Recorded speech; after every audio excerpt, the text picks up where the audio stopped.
Hi guys, good afternoon. Welcome back to our channel. My name is Jervy, and for today's video, we are doing the part 2 of the AliExpress haul, kids, children clothing.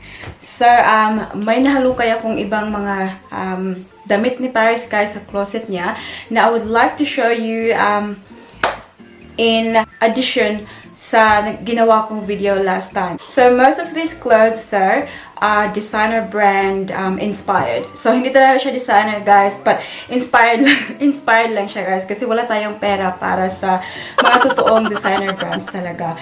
But most of them are Dolce & Gabbana and Burberry and all, but I'm just gonna show them all to you guys so you know what I'm talking about. So, if you are interested to see, please keep on watching.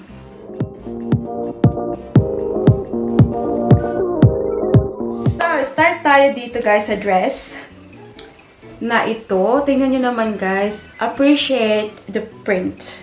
Tingnan nyo. So, very nice siya. Medyo maliit na siya kay Paris now. But, it can still fit her. Maybe top na lang. Tapos, nilalagyan ko na lang ng bottom pants or pag maginaw, ang tawag dito, yung leggings ba. So, ito guys. Para siyang Dolce & Gabbana, diba? Tingnan nyo. Maganda yung tela niya.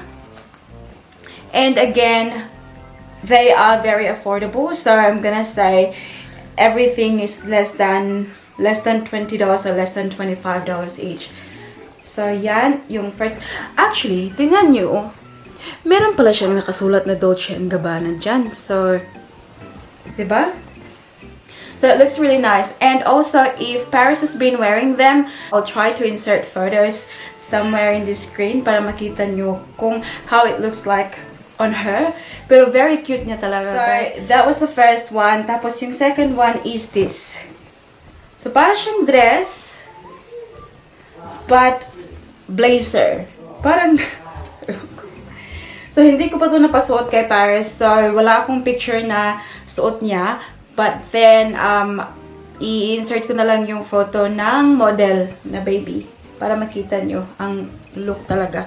Because normally, sometimes it's really hard to see kung ano talaga yung look ng damit hanggang masuot mo. So, yan. Tingnan nyo. May, paano pa dito, oh.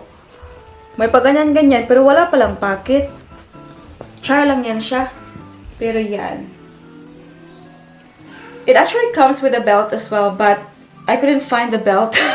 So, insert ko na lang yung picture para makita nyo.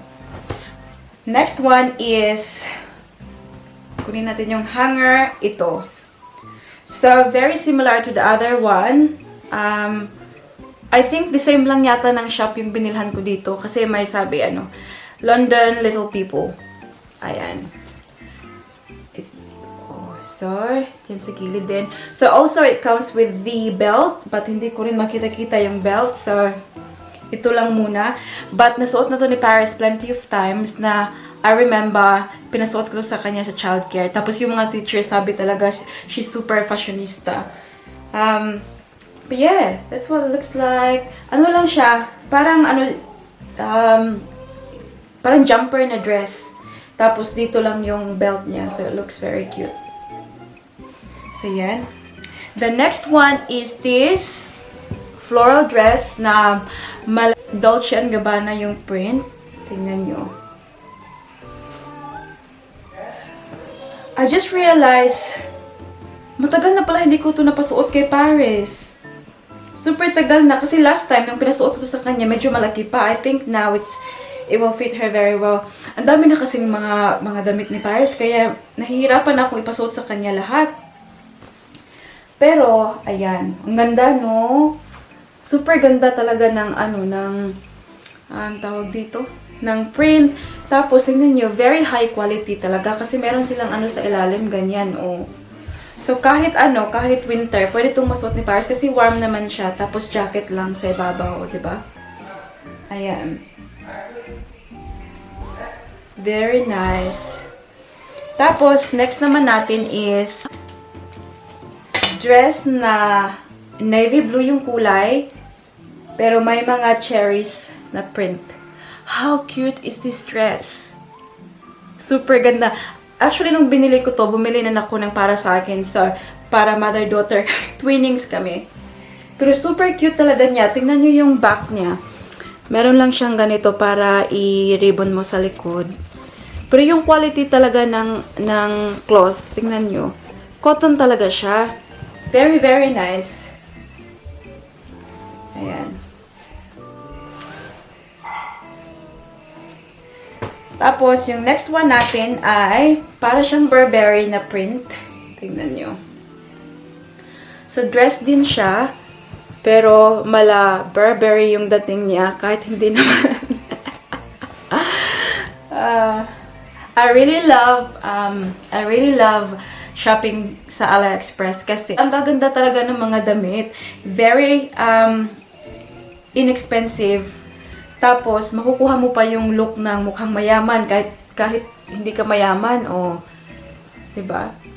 Tsaka kahit ano naman, pag si Paris naman, ayoko naman talaga siyang bilhan ng mga totoong mga brand talaga kasi Burberry, ganitong damit. O, ilang beses lang niyang masuot, wala na. Kaya, she's okay with this one. Hindi naman niya talaga kailangan ng branded na damit.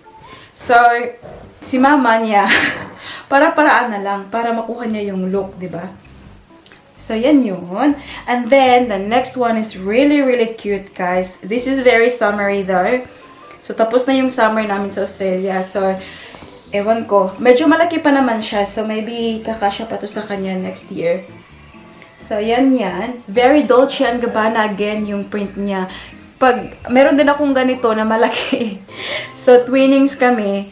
Parang ano lang kasi yung parang si Jinky Pacquiao lang talaga. Tingnan nyo, super cute. Sa likod, ganyan lang siya, oh. May zipper. Anong tawag? Nakalimutan ko yung tawag sa zipper na ganito. Yung parang hindi mo nakikita yung ano ba. Ayan, oh. Ayan. Super cute. I will try to insert the photo para makita nyo how it looks on. Ayan. Pineapple lang siya. There you go. Super cute. Tapos yung may gano dito, oh, yung parang flare siya sa baba. It makes it more beautiful. So, down to our last 3 items. Yung next one is para siyang Burberry, guys. Yung pants. Tingnan nyo.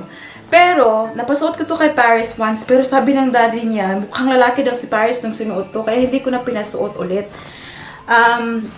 So, ayan. Ewan ko kung makakita ako ng picture na suot niya to. But, this will definitely go to the box. Balikbayan box, papunta ng Pilipinas. Ayan. Maganda to guys kasi mayroong may ang tawag dito, may pockets dyan. Lalagyan ng kanyang, pagkain. Pero maganda. Yung quality niya talaga, oh. Tingnan nyo. Super nice. Ayan. So, second to the last item na ipapakita ko sa inyo ay this dress. Super cute din niya. Tingnan niyo. Ito talaga pang winter kasi super, tingnan yung yung quality ng material niya ba. Tingnan niyo. Hindi ko alam ano tawag kaya sa material na to. Baka dito man nasabi sa 100% cotton pala. Very thick talaga siya. Tingnan nyo naman, oh. Pero super, super, super cute. Perfect talaga pang winter. Yung bang isuot lang to sa kanya, tapos naka-leggings lang siya ng black. Ayan. Super cute, no? Tapos, yung last one na ipapakita ko sa inyo from AliExpress is this denim jacket na Mickey Mouse. So, diba, this year is Year of the Rat? Rat ba? Tapos, online, everything online, they just sell everything that is Mickey Mouse. Diba, kahit Gucci nga ngayon, lahat mouse na talaga kasi Year of the Rat. But yeah, this one is a little bit big on Paris, but I like the look on her. Yung parang baggy lang siya. Very, oversized sa kanya. Tignan niyo sa likod, oh, very cute. Kung meron silang ganitong pang malaki, yung para sa akin, bibili talaga ako. But they only have this in the kid size. So ngayon si Paris kasi lumalaki na, medyo okay na to sa kanya. Pero nung binili ko to talaga, it was so big. But yeah. So yeah, very nice.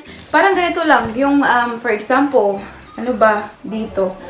So itong dress na to, kung maginaw, o pwede siyang gananan lang ng ano, ng nanyo, o ng denim jacket, o diba? So Paris will look so cute and super fashionista talaga, kahit magbumukhang mamahalin, kahit hindi naman siya mahal. But yeah, ayan na lahat yan. Kasi, yung iba kasi, nung nag-start kasi akong bumili, even before Paris was born. So, yung iba na binili ko before, sobrang liit na nila. Pinadala ko na sa Pilipinas para masuot na ng pamangkin ko. Kasi nga, di ba, I mentioned in my previous video na 1-year-old din yung pamangkin ko. So, siya yung nakasunod lahat sa mga gamit ni Paris. So, yeah, ayun lang yun, guys. I hope that you enjoyed today's video. And let me know in the comment section below kung asan dito yung favorite looks nyo, favorite na item nyo sa lahat ng nabili ko. Tapos, next time siguro, pag naano ko na yung mga shoes na nabili ko sa AliExpress for Paris, ipapakita ko rin sa inyo. I'll create a video for that, like a separate video for that. But for now, that's all I want to share to you. I hope that you give us a thumbs up if you like it. And also, hit the subscribe button to be a part of this family because I would love you all on board. Guys, please subscribe to our channel, guys. Para lumaki na naman tong bahay natin, guys. Kasi very maliit pa tayo. But, we will get there. We will get there. At kung meron man kayong mga request, let me know. Para magawa natin ng video. But for now, I'm gonna go say bye. And I'll see you all in the next one. Don't forget to be good. And if you can't, be careful. Bye!